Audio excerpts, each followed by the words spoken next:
de prendas, que en algún momento en el congreso ustedes verán, que son las prendas envolventes, justamente los pareos, prenda envolvente, ¿no es cierto? Cuando compramos un pareo en la playa, rectangular, faldita, o si no, top, ¿sí?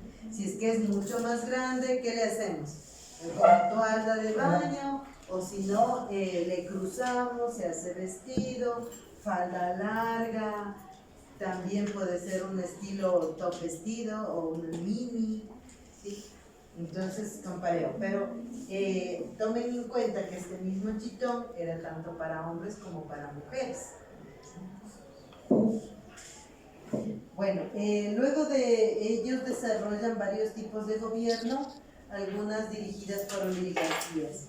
La dieta griega era sencilla, como ustedes pueden ver, este terreno era bastante árido, entonces ¿qué tenían? Lo que tenían era cabra. ¿Y qué comían? Los derivados de ella, ¿no es cierto? La leche de cabra, ¿verdad? La carne también, pero como era escasa, comían carne de vez en cuando nada más. En sí, ¿qué tenían ellos? Pues fundamental su dieta en pan, queso de cabra, pero el pancito sin grasas, ¿no es cierto? O sin mucha grasa, por eso también es que podían tener una figura, pues, bastante acorde a sus, o cercana a sus cánones, que se ajusten a sus cánones de belleza. Aceitunas, higos, huevos, pescado seco, vino, agua. Solo carne en los días de celebración, el terreno seco y árido. En general, en Grecia, las mujeres estaban en anonimato, segregadas a la parte de la parte, muchas veces segregadas de la parte principal. Para casarse la mujer no tiene voluntad, ¿no es cierto? Es su marido, bueno, su futuro marido y su padre principalmente, quienes, o las familias quienes van acordando, ¿sí? Y ahí sí se daba el típico dote, depende, a ver, ¿cuánto es el dote de la guagua? ¿Cuál era el dote? El dote estamos hablando de que, no sé, cierta cantidad de cabras que se daban porque se casen con la hija. Entonces, el padre o los padres de las mujeres, si querían acomodar también bien a sus hijas y que se vayan casadas rápido, ¿sí? No es la que esté más súper guapa y más el súper cuerpazo, ¿no? Sino más bien el dote, ¿no? ¿Qué tenían? ¿Qué terrenitos? Cuántas cabras, cuántas gallinitas, etcétera, había, ¿cierto? Era entonces un acuerdo económico entre los padres del novio y la novia. A veces el novio sí tenía voz, pero la novia sí definitivamente no. Las responsabilidades de la esposa: criar a los hijos, proveerlos de alimentos, es decir, dar de comer a los hijos, al esposo, hacer también la ropa, ¿no es cierto? Claro, quienes estaban más acomodados y tenían sirvientas eran las sirvientas, ¿sí? Pero la mujer tenía que estar tejían, aquí el esclavo no tenía voluntad propia, el niño tiene voluntad pero incompleta, y la mujer también tiene voluntad pero es incapaz, ¿sí? Eso era. ¿Qué más? Como decía, podía tener sirvientas, las mujeres de clase alta. A las mujeres se enseñaba a cantar o a tocar algún instrumento y bailar. ¿Por qué? Para que puedan entretener al marido. ¿Cierto? Machismo, machismo. Y sí, fuerte se ve. En cuanto a la indumentaria, como habíamos dicho, lo indispensable es el chitón, que es una pieza de lana, de tela de lana en forma rectangular y de gran tamaño, ¿cierto? Que se hacía, se podía sujetar al hombro izquierdo en los dos hombros mediante alfileres o broches, ¿sí? En la parte de los hombros. La altura llegaba a la rodilla, también al tobillo, como en este caso. La longitud va a variar de acuerdo también a la posición social, ¿no es cierto? Un labriego va a llevar un chitón más corto que un aristócrata para facilitar el movimiento. Es decir, este chitón sería de una labriega o un aristócrata. Aristócrata, ¿no es cierto? Porque es más largo. no tiene que estar en la tierra dando el terreno. Quienes darán el terreno si necesitan que sea un poquito más alta, pues para que no se llene de... Mira, aún así supongo que sería una mugre, ¿no es cierto? Está muy gordo. Pero menos, al menos pesada. Dice que esté delgado. Dentro de las prendas femeninas también tenemos nosotros el templo dórico. ¿Sí? ¿En qué consistía? También como tipo chitón, pero con la diferencia de que había una cuerda. Entonces una cuerda que se ponían, o sea, ya se envolvían todo, y luego una cuerda. Y se sacaban, ¿sí? Como que yo haría esto en mi pantalón, pero solamente se hace como una cuerda, ¿sí? Y entonces parecen dos prendas, pero realmente sigue siendo una, en este caso, ¿sí? Del templo dórico. Y aquí, bueno, las diversas formas en las que se iban colocando, ¿no? Las diferentes telas, pues, y todos, todo este envoltorio. Acuérdense, son prendas de tipo envolvente. Si yo hablo de qué tipo de prenda es la que estoy puesta, esta blusa, es una preformada, ¿sí? ¿Por qué? Porque yo, o sea, anteriormente se hicieron mangas, se hicieron delantero, posterior y se cosieron. Entonces ya son preformadas. Pero si yo estaría, digamos, con un ponchito rectangular, envuelto, muerta del calor, aunque ahorita muerta del frío, aunque ahorita hace calor, digamos, ¿no es cierto? Ya esa sería igual envolvente, ¿no es cierto? Pero esta es preformada. Esa envolvente. Y aquí tenemos, bueno, los diversos tipos, ¿no? Aquí, miren, tenemos el chitón, ¿no es cierto? Para las mujeres, como digo, el chitón era la prenda típica de la antigua Grecia para hombres y mujeres, ¿sí? Pero para las mujeres el chitón, por ejemplo, era de una tela más fina que el de los hombres. Se colocaba de modo que se ajustara a la forma del cuerpo, algo, ¿no? Algo. Dentro del dobladillo se ponían a veces pesos ovalados, ¿sí? Entonces, tenemos nosotros que el chitón completo tenía como una punta aquí, le ponen un peso, le amarran, le cosen y cae. Entonces, claro, aquí queda bonito todo ese material, ¿cierto? Y que hasta hace muy poco se ha hecho también eso para las blusas, ¿sí? Poner un centavito y cuelga hacia abajo. ¿Qué más? La mujer que deseaba que le quedara, si la mujer deseaba que le quedara el busto más plano, entonces se envolvía con vendas. Ahora, estas vendas, en este libro que hay por debajo de la ropa y por encima de la piel, sí, nos dice que la chitonisa fue el primer tipo de prenda de ropa interior de brasier, hablando de brasier. La chitonisa, pues miren, sale como del chitón. ¿Y qué eran? Eran justamente estas vendas envueltas, la chitonisa, ¿sí? Me parece que no lo dije, pero cuando hablábamos de Egipto, verán que ya me pasé a Egipto, del shenty, ¿no es cierto? Que era esta falda que se envolvía, o que los hombres se envolvían a la altura de los riñones, las caderas más o menos, ¿cierto? Ese, en cambio, ese shenty, se dice, o en este libro, que es de Avellaneda, nos dice que ese shenty pasó a ser también como el primer tipo de ropa interior de la mujer, tipo enagua, ¿sí?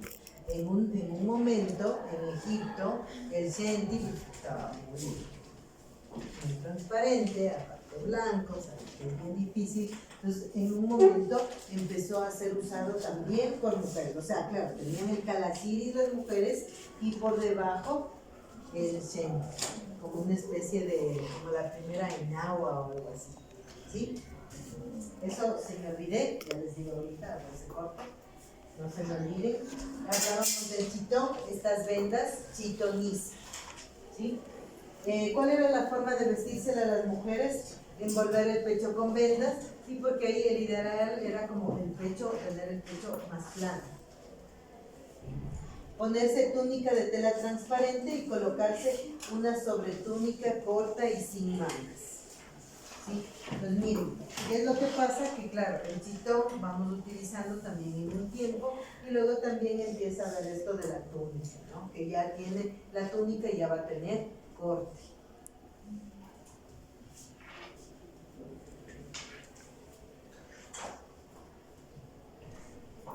Las prendas de las mujeres no van a drapearse ni son tan gruesas como el de los hombres, ¿sí?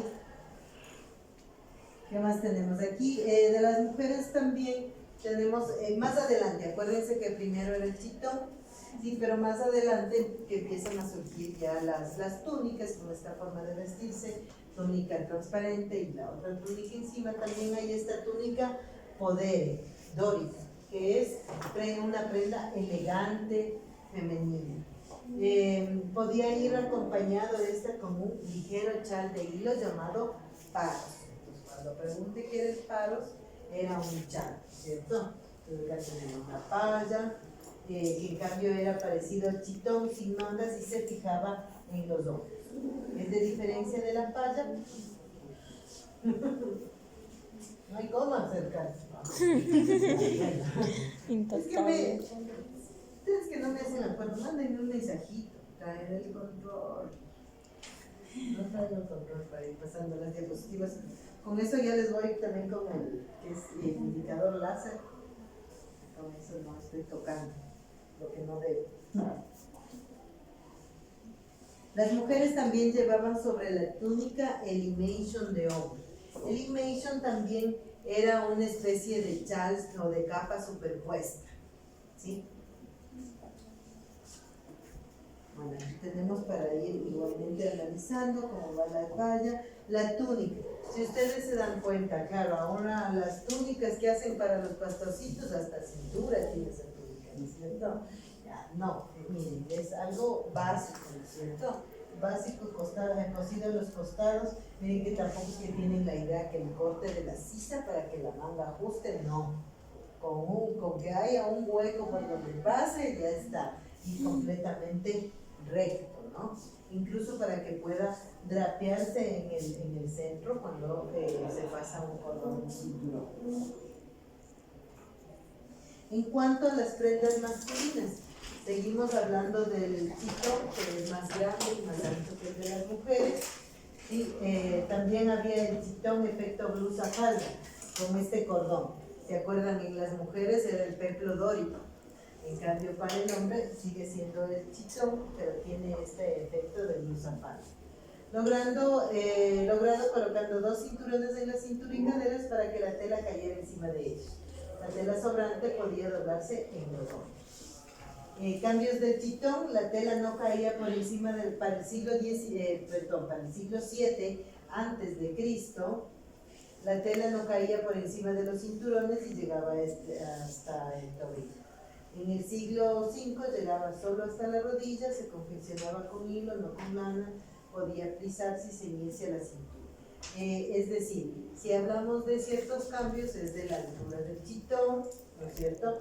Una, y también de otra que solamente se drapeaba y en cierto tiempo, como en el siglo V a.C., ya se podía frisar, que son estas arruguitas, pero que son mucho más coordinadas, medidas, tipo planchadas, ¿no es cierto? Eso difiere lo frisado de lo drapeado. Lo drapeado va a ser siempre más holgado. ¿Qué más? También había esto de, ya empezaron a ver estas mangas, pero incluso se cosen las mangas. Pues bueno, podemos ver el chitón y la clámide, que es una especie como de chal, como de capita que se pone. Acuérdense que las mujeres también lo utilizaban, ¿no es cierto? Igualmente el nation, indispensable en el vestuario masculino. Miren, si ustedes se dan cuenta que este el chitón es mucho más largo, ¿no? Por eso decimos que vamos variando. ¿Qué más? Prenda corta parecida a un capote confeccionado en un rectángulo de lana que se llevaba sobre los hombros, y cuando se empezó a fabricar con tela más ligera llegó a medir 3 metros 60 por 1,50, el imation. Pero verán que el chitón es incluso más grande, ¿no? Solo el imation, el que iba superpuesto, 3,60 m por 1,50 m, ¿sí? Bueno, y gracias a la introducción de la seda, del algodón, de las hebras de oro y platas procedentes de la India, se pudo hacer mayor ornamento en la vestimenta griega, ¿sí?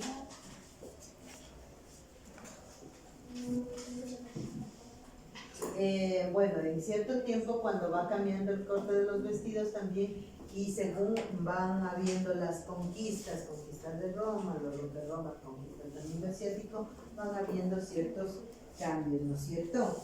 Y la indumentaria empieza a destacar incluso la individualidad de la persona. Los viajeros, esto es importante, los viajeros añadían al chitón un sobretodo, la claene o clane, prenda rectangular aproximadamente 2 metros que se colocaba sobre los hombros, se sujetaba bajo el mentón con un botón y en la espalda llevaba una pequeña capucha para los viajeros, ¿no es cierto? Ellos van a incorporar siempre este detalle. Bueno, y aquí imágenes nada más como para que nosotros vayamos tomando en cuenta, ¿no? El hombre, tenemos el chitón y el imation superpuesto. La mujer, el chitón, el imation superpuesto. Siempre tomando en cuenta que más bien la vestimenta de mujer era más delgada la tela y menos drapeada, menos ancha, ¿sí? En cambio de los hombres, no sé. Cambiamos. ¿Qué tenemos en Alex? En tejidos. La lana y el lino eran los tejidos más utilizados, obteniendo texturas tanto finas y vaporosas como pesadas. Fieltros de lana para sombreros y gorras. Seda importada de China, posiblemente a través de la India. Textura rugosa e irregular. La mayor parte de la vestimenta de color blanquecino. Las capas se teñían de colores oscuros, rojo, óxido y marrón terroso. Colores amarillo, azul, añil, violeta, rojo, púrpura. El calzado, Heidi, Magda. Calzado. Andaban descalzos dentro de casa. Hombres y mujeres llevaban sandalias atadas de diversas formas. La sandalia básica tenía una serie de tiras finas en forma de abanico que pasaban entre los dedos de los pies y llegaban hasta el tobillo, confeccionadas en cuero labrado o de color púrpura. Las botas eran el calzado habitual de los soldados, cazadores y hombres antiguos. La mayoría llegaban hasta la pantorrilla, algunas atadas con cordones, otras sujetadas con correas. Ya, y si seguimos con las sandalias, ¿no es cierto? En cuanto a joyería.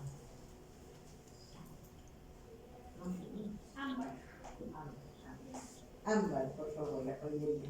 Joyería, pendientes, brazaletes, collares, coronas, broches y anillos en metal y piedras preciosas como calcedonia, cornalina, cuarzo, lapislázuli, turquesa, etc. Escaseaba el oro. Usaban alfileres o broches para sostener el limación o el listón y un anillo con sello para sellar cartas. Bastones con empuñadura de metal de hierro, oro o plata. El alfiler en círculo pasó a ser un broche decorativo.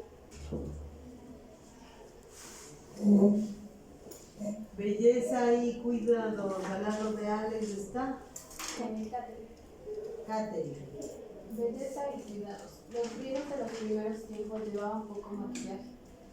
Hacia el siglo IV a.C., su uso se generalizó, excepto para las mujeres de clase baja. Usaban base, colorete, maquillaje para los ojos, se arreglaban las cejas y se teñían de color negro. Les gustaba que las cejas quedaran como únicas, unidas las dos. Usaban perfumes, esencias de violeta, menta, mirra, tomillo. Usaban productos depilatorios para hidratar la piel y eliminar el vello.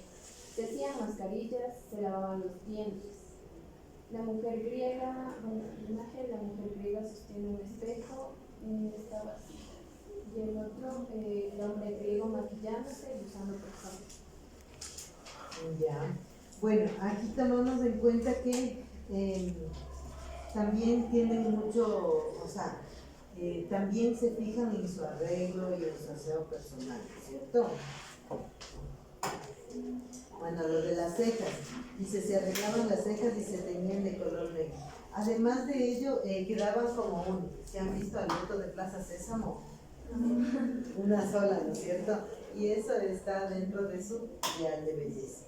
Por eso, miren, lo que para una sociedad está bien, puede estar, ¿no?, también para otra sociedad, ¿no es cierto? También difiere el tiempo, por supuesto. Estamos lejos de Grecia, no estamos en la antigua Grecia tampoco, pero sí ven cómo van cambiando las normas, ¿no? Y eso que ellos son quienes fueron determinando, y hasta ahora se utiliza el canon de proporción, la proporción de la figura humana, ¿no es cierto? Pero bueno, hay ciertas cosas que se mantienen y otras que definitivamente no. En sí los hombres y las mujeres también se mantenían en buena forma física. Esto ya lo habíamos hablado. También hacen gimnasia. No se olviden siempre los Juegos Olímpicos, ¿no es cierto? Y Atenas, incluso la llama de... Bueno. Se cortaban el cabello como ofrenda, como símbolo de humildad. También podían teñirse este cabello de cualquier color. Mujeres jóvenes dejaban su cabello suelto y las ancianas lo llevaban largo y suelto. Entonces, miren, también esto me iba indicando algo, ¿no? Era significado de, bueno, estamos hablando de mujeres jóvenes o de mujeres ancianas. También eso nos va indicando, o sea, el largo del cabello también nos va indicando una posición en la sociedad, en este caso de edad, ¿no? Una posición de edad. En el siglo V las mujeres se recogían su cabello hacia atrás con una cinta, un triángulo de tela o un pañuelo doblado, como estamos viendo en esta escultura. El ideal de hombre era joven y de piel suave y tersa.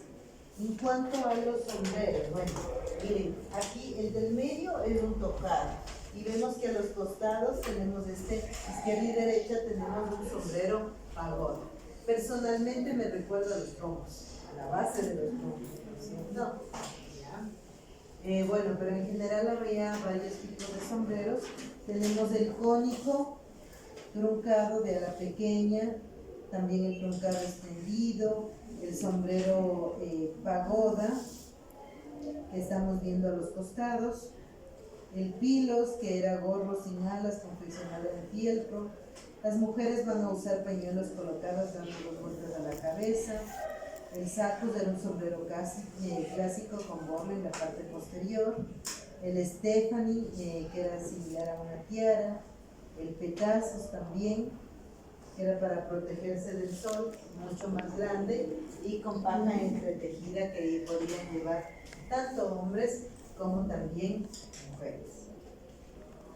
Digamos que el resto de información, aquí vamos dando como los tips de Grecia, ¿no es cierto? Quienes vamos a tomar a Grecia en algún punto, no ahorita, en algún punto como inspiración. Obviamente hay que hacer un análisis profundo, ¿sí?, de Grecia, y también ayuda mucho ver qué diseñadores han utilizado a Grecia como inspiración, ¿no es cierto? Y cómo han trasladado todos estos aspectos sociales, políticos, económicos y por supuesto también de vestimenta a la indumentaria actual. Pues bueno, vamos a ver un par de videos, ¿ya? Preguntas respecto a Grecia, al menos ahorita. Ahorita no todavía, bueno, veamos. No por el momento.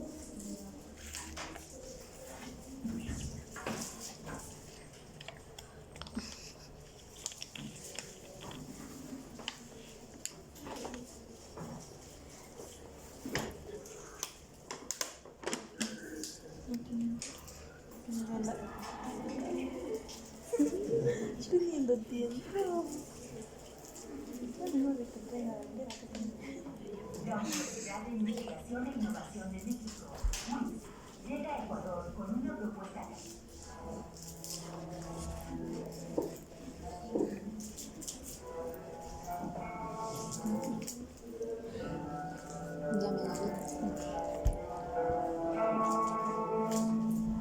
Sí, voy a cerrar un poquito para que no moleste al resto.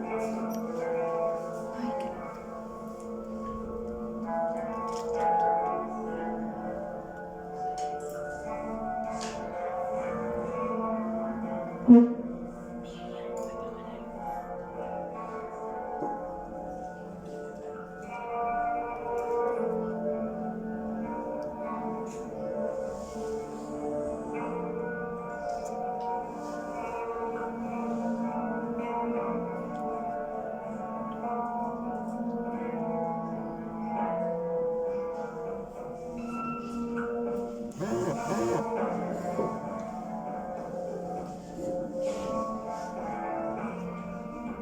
si se resuelve?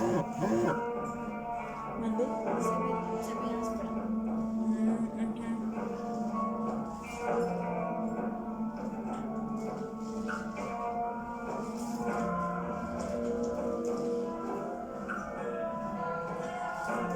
Es que por los diseños pensé así.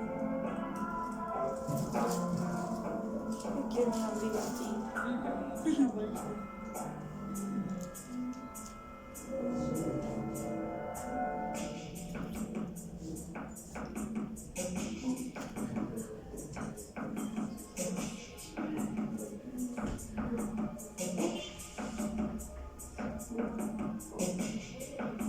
Στις εξιστορήσεις της ζωής σου συχνά ανταποκρίνομαι με λίγη στη ραχοκοκαλιά και λίγομαι σε κουβέρτα πορτοκαλιά.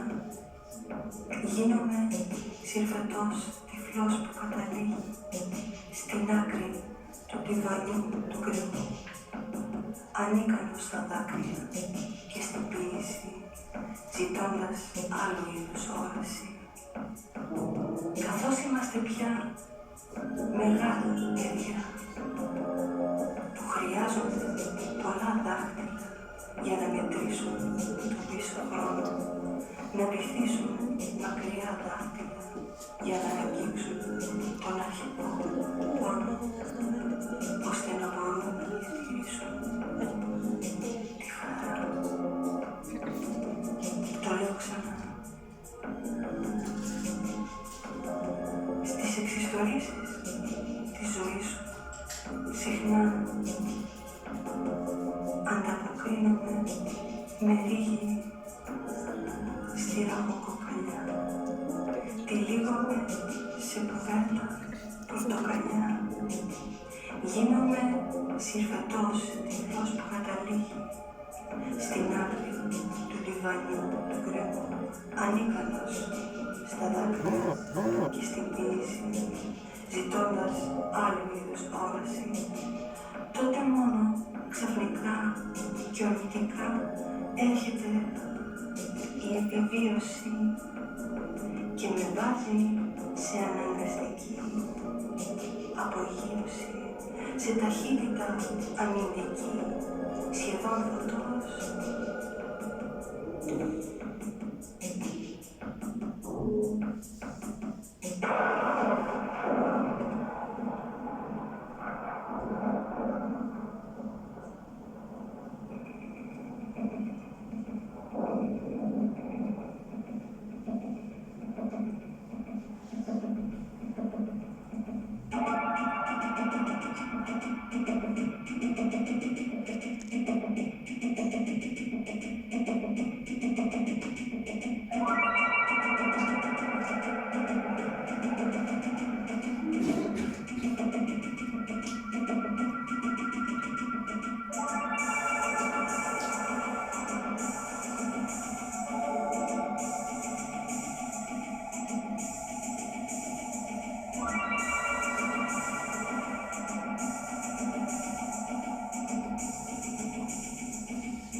Thank you.